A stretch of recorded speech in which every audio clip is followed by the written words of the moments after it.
Ya saben ustedes que cuando subió la luz un 4% durante el gobierno de Mariano Rajoy hubo una gran campaña de la oposición acusando al gobierno de criminal por la pobreza energética a la que condenaba a los ciudadanos. Manifestaciones en las calles de los sindicatos, comisiones obreras y UGT y grandes especiales en muchas cadenas de televisión denunciando justamente esa pobreza energética. Ahora, cuando el precio de la luz y el gas se ha disparado muchísimo más y está más caro que nunca, desde el gobierno nos dicen que lo que hay que hacer es ahorrar, bajar el termostato y ahorrar en el gasto de la ducha.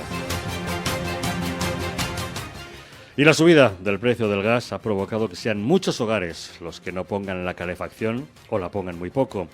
Un truco para ahorrar energía es eso, bajar el termostato del agua caliente de la ducha para quemar menos gas al calentar agua al ducharse. Todo esto puede hacerse en aquellas viviendas que tienen una calefacción y agua caliente individuales. Pero ¿qué ocurre en aquellos hogares que tienen calefacción central? ¿Puede una comunidad de propietarios decidir que no se pone la calefacción cuando ésta es central? Para saber qué es lo que podemos hacer en estos casos, tenemos comunicación con Lidia Serrano Gallego, abogada de Legalitas, especializada en inmuebles. Doña Lidia, muy buenos días. Hola, buenos días, ¿qué tal? Cuéntenos, ¿deben estar todos los vecinos de acuerdo para no encender la calefacción central? Bueno, pues en principio lo que nos dice nuestra norma, la Ley de Propiedad Horizontal, es que el acuerdo se debe adoptar por mayoría simple, esto es, la mitad más uno de los propietarios. Y esto es así porque no supone una supresión total del sistema de calefacción, sino que únicamente se va a suspender temporalmente el servicio, es decir, se adoptaría el acuerdo por el cual este año no se pondría la calefacción central. Uh-huh. ¿Y si un vecino no está de acuerdo con no poner la calefacción central, puede recurrir? Los acuerdos de la comunidad de propietarios se pueden recurrir ante los tribunales, así se recogen en la propia Ley de Propiedad Horizontal, en el artículo 18. Lo que sucederá es que, claro, mientras se está tramitando este recurso, la calefacción quedará sin encenderse. Por lo tanto, lo que nosotros recomendamos a que el vecino o propietario que pretenda impugnar el acuerdo es que solicite una medida cautelar urgente que evite que se ejecute el acuerdo de la comunidad de propietarios, mientras que se decida por el tribunal o el juez si este acuerdo es o no válido y si por lo tanto se debe o no encender la calefacción. Uh-huh. Los vecinos que viven de alquiler y firmaron un contrato que incluía calefacción central, ¿qué derechos tienen? Como la calefacción central estaba incluida dentro del precio que debían de abonar como parte de la renta, nosotros entendemos que deben de satisfacerse este precio de la calefacción central por parte del propietario. Además, así entendemos que según lo que establece la propia Ley de Arrendamientos Urbanos, en el artículo 28, el arrendador, esto es el propietario, deberá de realizar todas aquellas reparaciones o aquellas obras que sean necesarias para conservar las viviendas en las mismas condiciones en las que se pactó en el contrato. Por lo tanto, si tenía este sistema de calefacción central y ahora no tiene esta calefacción central, será necesario que se adopten medidas por el propietario para poder mantener un sistema de calefacción al inquilino. Uh-huh. Si la comunidad de propietarios corta la calefacción, ¿puede el inquilino obligar al casero a que instale otro sistema alternativo?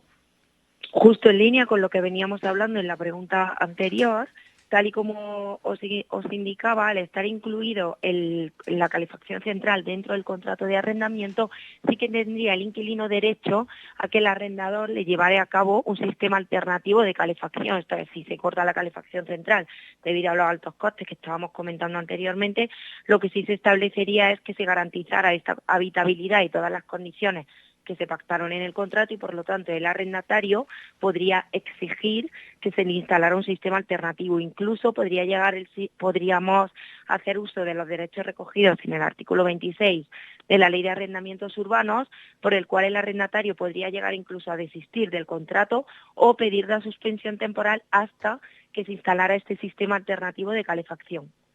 Y en el caso de que el casero no instale ese sistema alternativo de calefacción, ¿podría el inquilino exigir que, por ejemplo, le reduzca las mensualidades del alquiler? Sí, al estar incluida la calefacción dentro de la cantidad que se abona como parte de la renta, el hecho de no disfrutar de uno de los servicios por los que se está abonando, el inquilino tendría derecho a solicitar al arrendador que se le rebajara esa parte proporcional por aquel elemento que no se está utilizando dentro de la vivienda arrendada. Uh-huh.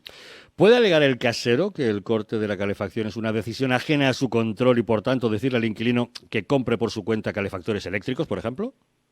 No, como se indicaba anteriormente, los acuerdos de la Junta de Propietarios son acuerdos que son ejecutables una vez que se han adoptado con las mayorías, que en este caso es la mayoría simple.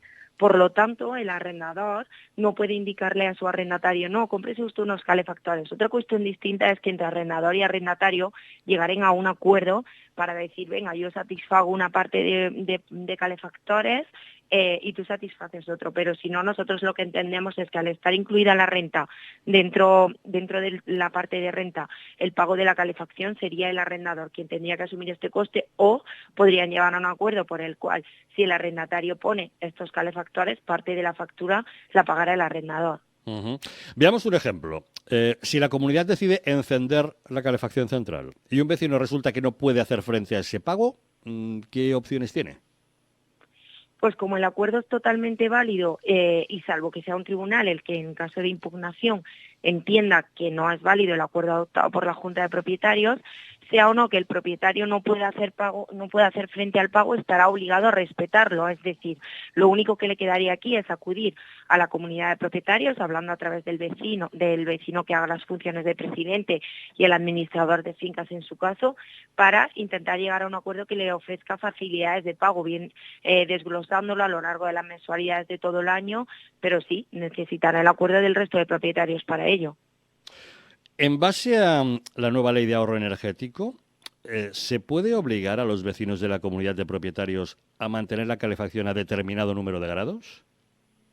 Lo que nos dice este Real Decreto Ley que regula el ahorro energético, ¿vale?, que es el Real Decreto Ley 14 de 2022 de 1 de agosto, es que se limita a 19 grados aquella temperatura en el interior de los establecimientos que estén acondicionados y que se refieran a uso administrativo, comercial, aquel que sea destinado, por ejemplo, a grandes almacenes, a centros comerciales o a supermercados. Según esta normativa, esto no aplica a los interiores de viviendas, por lo tanto no se podría limitar el uso de esta calefacción central o el termostato a un número de grados concreto. Ujú. Las ayudas anunciadas por el Gobierno para las comunidades con calefacción central, ¿cree usted que van a ser útiles?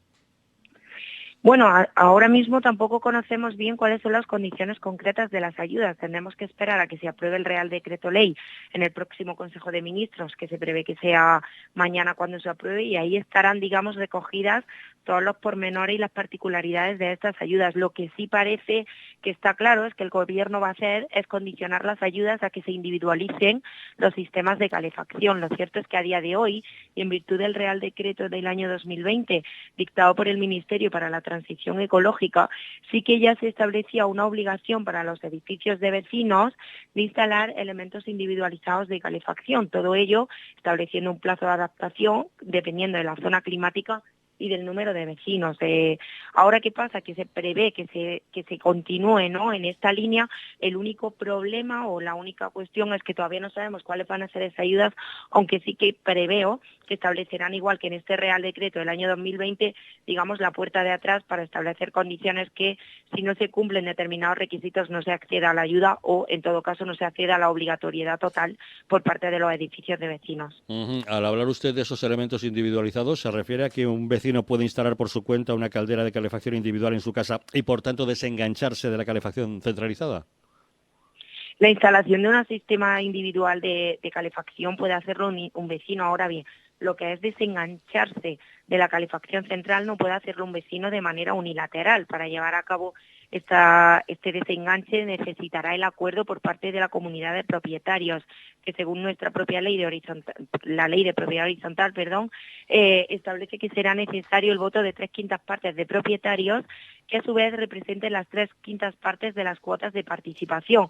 Por lo tanto, hacer un servicio común, aunque uno de los vecinos sea quien se quiere desenganchar, necesitará contar con la aquiescencia de ese número de propietarios que indicaba anteriormente, y si no, tendrá que seguir sometido a las normas de la comunidad de propietarios y, por lo tanto, al sistema de calefacción central.